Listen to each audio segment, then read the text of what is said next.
Welcome back to Living Surrey, and if you're wondering just how to fill those long, hazy days of summer, we've got a few ideas for you. Coming up tonight, we've got the best days out across the county that won't cost you an arm and a leg. We drop in at the Lockwood Donkey and Horse Centre and meet some of the residents. Whip up the perfect picnic tart with Jenni from Guildford's Glutton and Glee, and see why Surrey is going cycle crazy. When it comes to keeping the kids happy this summer, why not bring them down to the Lockwood Donkey Centre and meet these guys? The Lockwood Centre for Horses and Donkeys is just outside Godalming and provides a safe haven for horses, donkeys and mules rescued by the RSPCA.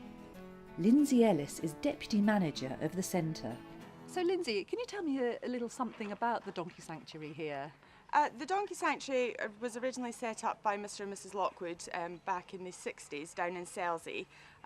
It got to the 70s and they had over 300 animals, and the site they were at wasn't big enough and they needed to move, so they purchased this plot of land here and moved all their animals. Mr Lockwood unfortunately passed away in the 90s. Mrs Lockwood had a lot to do with the RSPCA in the last few years of her life when she wasn't physically able to look after as many animals as she had, because by that point they had over 700. So the RSPCA had quite a lot to do with her, and when she passed in 2009 she left the centre to the society. The RSPCA turned it into an equine specific rehabilitation and rehoming centre. They specify in horses, ponies, donkeys and mules. They all come to us through the inspectorate, so they're all victims of cruelty, abandonment and neglect. And they come to us and we rehabilitate them behaviour-wise, health-wise, and then we find them all new homes. At the moment we've got around about 50 animals altogether on site, and that's split around about 17 or 18 donkeys, and the rest are all horses and ponies, so about 34, 35 horses and ponies. At the moment, over the last few years, we've seen a huge rise in abandonments nationwide. A lot of the all of the equine charities are really struggling. They're all at capacity. Fly grazing is a huge issue. People are just dumping animals in someone else's field and just leaving them or tying them on roadsides to graze and not coming back to look after them. So we're seeing a huge rise in abandonments where the owners are just never found. The main health problem a lot of donkeys come to us here is it's foot issues and weight issues. We find a lot of donkeys in this country, because they're from dry, arid countries with sparse grazing, very dry land for them to walk on. They're coming over here, or they're being bred over here and kept over here on the lush ground with the high quality feeds, and their bodies can't cope with it, their metabolism, so they're coming in very obese, and their feet are a lot more porous than horses. So with the softer, wetter conditions we have over here, they come in with quite bad foot problems, abscesses, seedy toe and that kind of thing, so that takes quite a while to address. Donkeys actually have a very common misunderstood trait of being stubborn, but actually they're not. In their habitats in their traditional countries, they're found. You don't find them in large herds like you do here. You find them in groups, family groups of 2 or 3, and if a wild animal's chasing you, the last thing you want to do is leave someone behind. So they take a longer time to process a situation to see whether it's dangerous or not. As to whether they need to run away or whether they can accept what's being asked of them. So that's where the stubbornness comes from, because if you ask them to walk on or you ask them to pick a foot up, if they don't do it immediately, they're not being stubborn, it's just that sort of longer thought process that they take. So yeah, the stubbornness is a myth. The majority of donkeys that we rehome are going to be family pets. So they're going home to be companions for maybe someone's had another couple of donkeys and they've lost one, so they want a new companion, because they bond quite closely together. Some people use them for children to ride. Some people drive them, so they teach them to drive with the cart and the harness and things. So yeah, there's varying things that they can be used for. And are they hard to care for? They're not hard to care for, but it's definitely different to the horse side of things. Donkeys need constant access to hard standing because of the issues they have with their feet. We tend to keep ours in the barns all winter from about October to April. And then in the summer, when the grass is coming through, because they put on weight quite easily, we tend to restrict their grazing slightly, and their feet need regular attention. You probably see the farrier about every 6 to 8 weeks to have their feet trimmed to keep them in good condition. So should we go and meet some of your residents? Yes, certainly. We've got 7 donkeys that are resident here at the centre, so we can go down and have a look at them and a chat with them. Fantastic. So Lindsay, who have we got here? This is Maggie May. She is one of our 7 resident donkeys that are part of a sponsorship scheme that we run.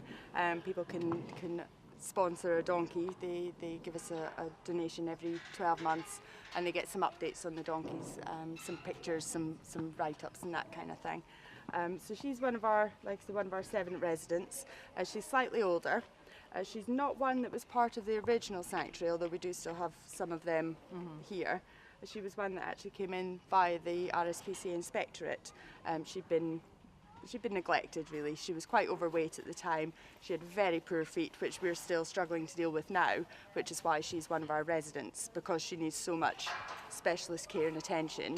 She's one that will always remain here at the centre, so that we can keep on top of the issues she has. Well, she's quite big. She is quite big. She's what's called an Andalusian giant donkey, so she's she's a bit bigger than the others, and but unlike the others, she's not as bolshy as the rest. She's a bit of a lamb, really. And how old is she? She's about 17 or 18, I think. She might be a little older, but yeah. And what's the sort of average life expectancy of an Andalusian giant donkey? About 30 to 40 years. Wow. But in this country, donkeys can actually live around about 50 to 60 years. That's pretty good. Yeah, they've got a longer lifespan than they would obviously in the wild, just like any other animal really. So, but yeah, in this country they can outlive their owners sometimes, which is what a lot of people don't take into consideration when they take donkeys on. Well, this is Hebe, and she's a bit dirty because she's obviously just had a roll in her shavings before she went on the camera. So she's a 3-year-old. So she's just turned 3 this year. She came in to the centre about just over 2 years ago now. As part of a larger herd. There was over 40 donkeys in a herd up north that came into RSPCA care as part of an inspectorate investigation. They'd been overbreeding, they hadn't been looking after them properly, and we took about 15 of them here to Lockwood, to RSPCA Lockwood. We rehabilitated them. Most of them have now been rehomed, and Hebe, along with 2 or 3 others, are still here. So She is looking still be. I have no idea. I mean, to me, she's my favourite. She is the sweetest. She's cheeky. She is very cheeky, but she is the sweetest little donkey in the world.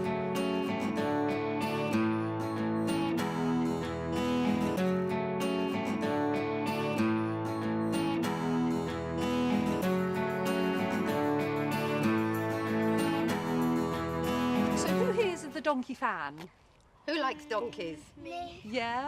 I've got a teddy. You've got a teddy? Yeah. And is that like a donkey? Yeah. Is it really? It's a donkey. Ah, and what's his name? Eeyore. Of course, a very good name for a donkey, Teddy. And is this your first time here? Yes, it is. And what have you seen so far? Can you tell? Lots and lots of donkeys saying Eeyore. Yeah, they've been going round and stroking all the donkeys, and took a walk round the donkey walk. And they've got some horses at the top end there. So we went to see those, didn't we? And we saw a baby donkey. Yeah, baby and donkey. You did, yes. And it's like cute. That sounds very lovely. And have you spotted a favourite at all? Yes. Yeah. The brown one, like, I think that one was my favourite. No, and you which one did you like, Mia? The one, what is black with white. With white. Yeah. Yeah, you liked that one, didn't you? Well, I like the black and white one. Good. And they're soon going to have treats. Are you going to stick around for that and see them have we their treats? are, aren't So we? we're going to have lunch. Ah, are you going to have lunch here? Yes. Fantastic. Well, I'm not going to hold you up, but thank you very much for talking to us and have a lovely, lovely day. We've got the Porter family here, and Rosemary, who's the area rep of the Donkey Breed Society, so has got something of an inside line on donkeys, and you're a regular visitor here. Yes, we've been here before a few times, yeah. But we've got our own donkeys to look after, so it's quite nice to come and see here. What's the big attraction then about donkeys? Well, they're lovely, aren't they? They're cuddly, they're just lovely. And Joe, what about you? How do you feel about donkeys? I like them. I think they're good pets and stuff. I like the ears. The centre is open from 11:30 to 4 p.m. on Wednesdays and Sundays only. Entry is free, but a donation is always appreciated, And do bring apples or carrots for the treat box, but it really is a fun day. It's quite hard doing a best days out in Surrey as there's an embarrassment of places to choose from. But a good place to start is one of the loveliest parks for families, Reigate's Priory Park. It was given a massive makeover in 2007. Of course, you can't have a great day out without a fabulous picnic. And where better to learn how to make a show-stopping, delicious tart than Guildford's popular Glutton and Glee cafe. Hello, I'm Jenny from Glutton and Glee in Guildford. Today I'm going to be making a roasted beetroot and goat cheese tart. So to start off with, we are going to make the pastry. I have already done this. This is just a regular short crust pastry, which is half butter to flour. This is just been made, so I'm just going to roll it out to fit my tin. So you're going to get this just a little bit larger than your tart tin. I've made it today, but you can obviously buy pre-made, even pre-rolled, just to make life a little bit easier for yourself if you don't have time. So that's all ready to go there. Just line the tin that it's going in, just with a little bit of butter. This just helps to crispen off the bottom, and it helps with to not let it stick as well. So that then you can make sure it's the right size. And just very gently roll it back onto the rolling pin. Roll that on the top.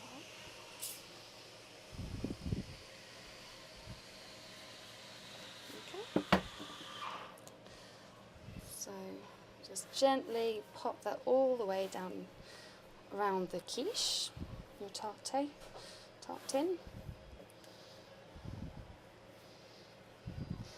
Now, like on a day like today, it's very hot, so it is quite easy to mould, but easy to break as well.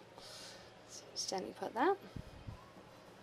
Roll your rolling pin over the top to get a nice clean finish.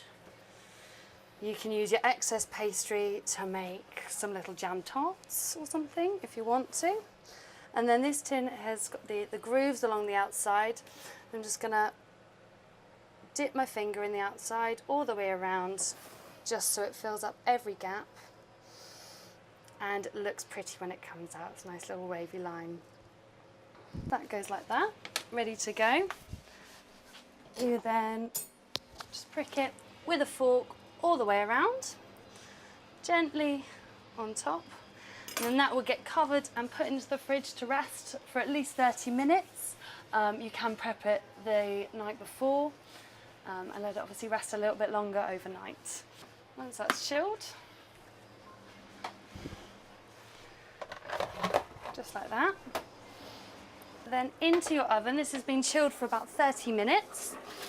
You just get some greaseproof paper, just like so. Line your tin, line your tart tin, and fill it with some baking beads. This just helps to obviously keep the pastry flat, so you don't get big air pockets as you're cooking it. This will then cook on about 200 degrees for 20 minutes.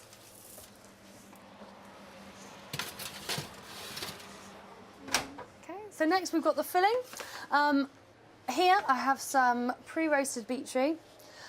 This is just about 2 good-sized beetroots, roughly about 500 grams, peeled, washed and chopped to whichever size you'd like to fill your tarts, and then roast it on again about 190 for about 20 minutes with a little bit of oil and some seasoning. That's then ready to go straight into your tarts. So we've also got some goat's cheese that's going with there. I have a full log here, and we want a few good slices. Doesn't have to be perfect. You can cut them into discs and do discs around. Personally, I like to have it crumbled all over. So that then is ready there for your tart. Okay. Also, you obviously need the egg mix. So this is 4 eggs we use for this tin. The tin is about 24 centimetres. So you get your 4 eggs, and then we fill that up to 400 mils. So roughly 200 mils, depending on your eggs. Obviously, depending on the filling of your tart, you may need a little bit more, but most of the time it's pretty okay. You want to beat that up nicely. A little bit of pepper to season it, and some salt as well, a nice pinch of salt. And give that a lovely whisk so it's fully incorporated all throughout. Okay, that's ready then to fill your tart. So once your tart is cooked for about 20 minutes, you can then remove your baking beads, and you can see it's nicely crisping up on the bottom there. A cheeky little tip is to just glaze your pastry with just beaten egg, and then bake it again for another couple of minutes. This will fill in any cracks in your pastry, give it a nice protective layer between your filling and your base as well. So it helps to prevent it from going soggy, and obviously keeps the pastry separate to your filling. Okay, just like that. That will then go back in the oven for just a couple more minutes.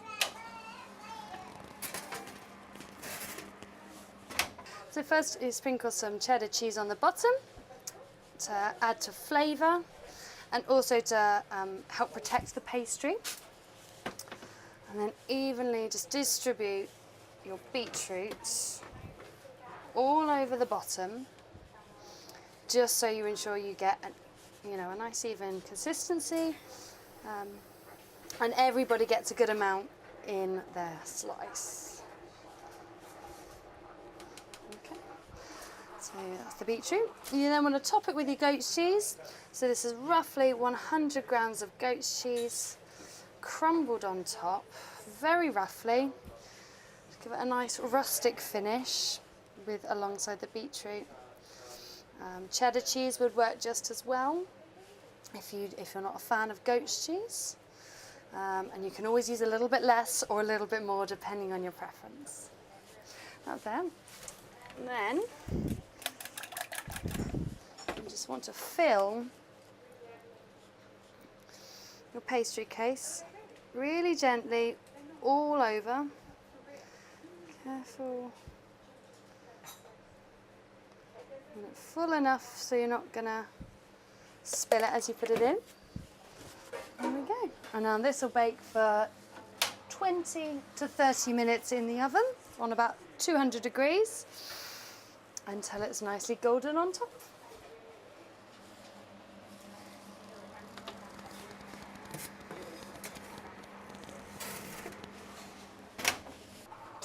So once your tart is out of the oven, you can then slice it up. Just gently run a knife all the way underneath to loosen the pastry from your bottom. And then you can portion it up, and however many slices you desire. And that's ready to go. Robust for any picnic, beautiful colours, ready for some summer fun.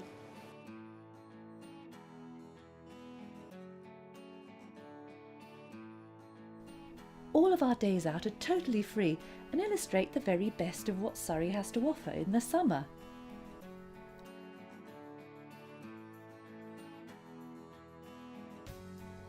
You can't get any higher in Surrey, and indeed the southeast, than beautiful Leith Hill, and it's a fabulous spot to have a picnic or do a spot of mountain biking, tree climbing, or just rolling around.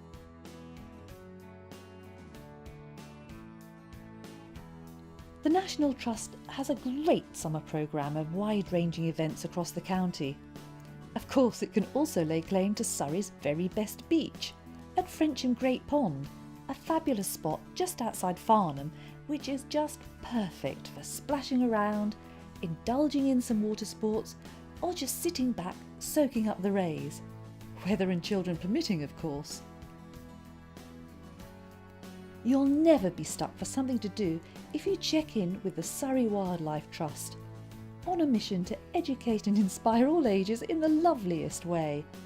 The Trust has bat walks, mammal days, reptile rambles, and that's just for starters. See what's happening near you via their website.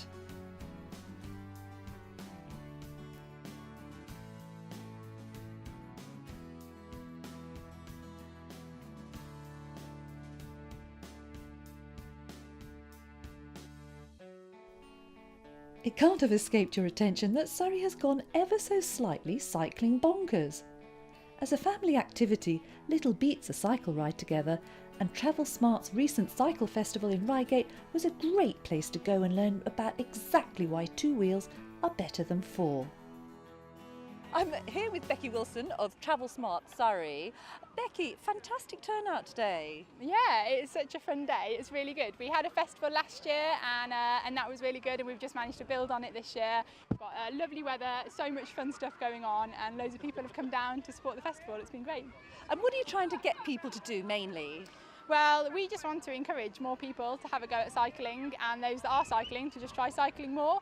I mean, we're all about trying to encourage people to maybe think about other ways of travelling and not just jumping in their car. And obviously cycling is a really good way to travel around Surrey. So we've got loads of information, and we're chatting with people, telling them about how they can have a go at cycling around Surrey, and it's actually really good fun way to travel. I've noticed lots of people have been at the tent today. What can they expect to find? Yeah, we've been really busy. We've got a really good competition going on where you can win a £750 specialised bike of your choice. So that's obviously been very popular. We've got guided rides that are going out. You can pedal your way to a smoothie. We've got all sorts of freebies and fun things to do, and plenty of like little maps and information to help you travel sustainably around Surrey. So lots going on. Also, I've noticed you've got guided rides. Yeah. So we've got guided rides in 3 different levels. Really sort of an easier one that's sort of like a couple of miles, up to like a harder one that's about 5 or 6 miles, and they encompass elements of bikeability as well. So it's really good if you're maybe here with your family, or maybe just want a bit more confidence having a go at riding, or just to find out some nice new routes around Reigate and enjoy the sunshine. Well, that obviously helps. Now, the big question, do you cycle yourself? I do. I love cycling. I cycle whenever I can, for leisure and for travel, always on my bike. And obviously, we're here in Reigate today, but the sort of cycle festival, that's somewhere else later in August? Yes, we've got one in Guildford on the 17th of August. So it'd be great if we could have some more people coming along to that one. It's at Northgate Stoke Park, which is just next to the Spectrum in Guildford. And what happens if people want to generally find out about sort of safe cycling in Surrey? Yeah, well, we've got a website with loads of information on. If you go to travelsmartsurrey.info, we've got a whole section on cycling. We've got really good offers at the moment on cycle training, where you can do 3 hours of training for £20, and that could be up to a family of 6 or 3 adults, and that will be pitched at whatever level you're at. So if you just want a bit more confidence at maybe trying cycling on the roads, or if you've just never ridden a bike and you just want to learn, then that's a really good deal to take up as well, to have a go at cycling. Coming from a time when I was cycling on a penny farthing, they had the cycling proficiency test. Is that still valid? Yeah. Well, it's still valid, yeah. Bikeability has replaced cycling proficiency now, and it's at 3 different levels. So yeah, the cycle training is sort of like bikeability and help you, give you confidence and the skills to ride around on the road. That's so much cooler a title, isn't it? Yeah. Let's face it. It does sound good.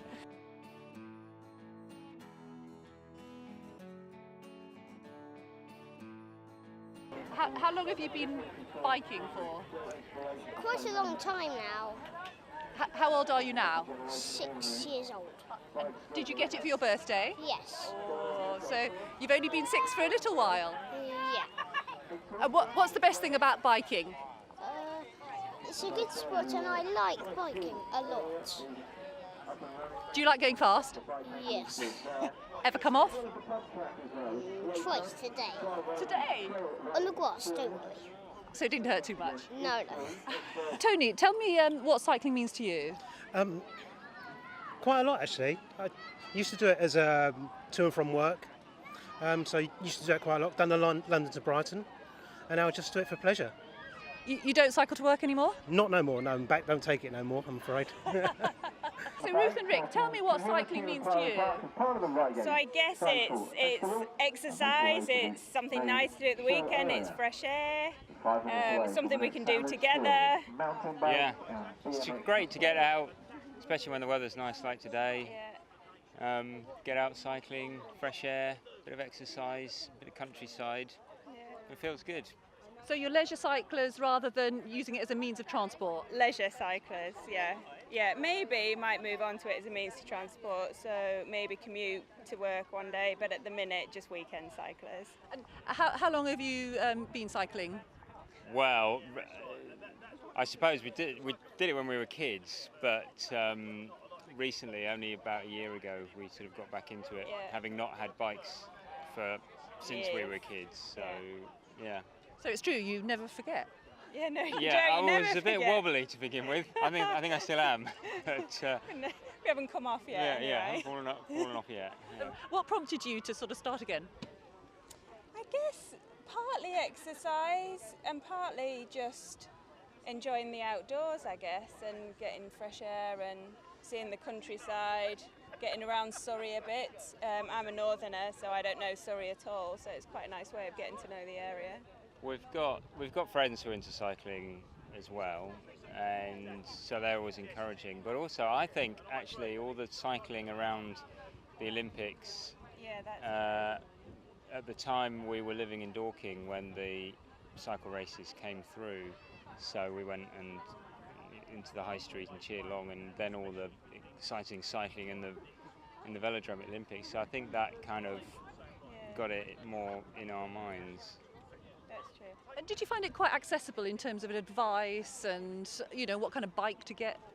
Yeah, pretty accessible. We went into a good bike shop and got good advice on what kind of bike to get.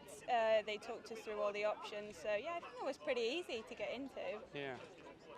So here's the Katona family who've all cycled here together today. Yes. Where have you come from? We come from Red Hill. And was it a long journey? It's around 30-40 minutes, and we usually do that at the weekends because we like cycling, really, especially the girls. What do you like about cycling? I like about cycling that when we go down the hills. Is it nice and fast? Yes. And what about you? It gets really extra exercise. Yeah. And who's the best here? My mum.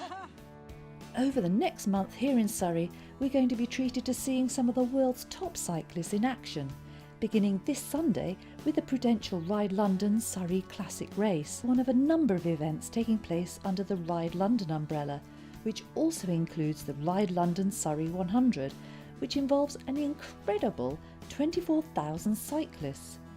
There will be road closures, but also many bars and cafes are staging special events to raise money for charity, so do join in the fun. Find out what's happening when at the web address below, or of course visit surrey.com for information on anything from cricket to sailing and those very beautiful spaces in between. We'll see you next week on Living Surrey.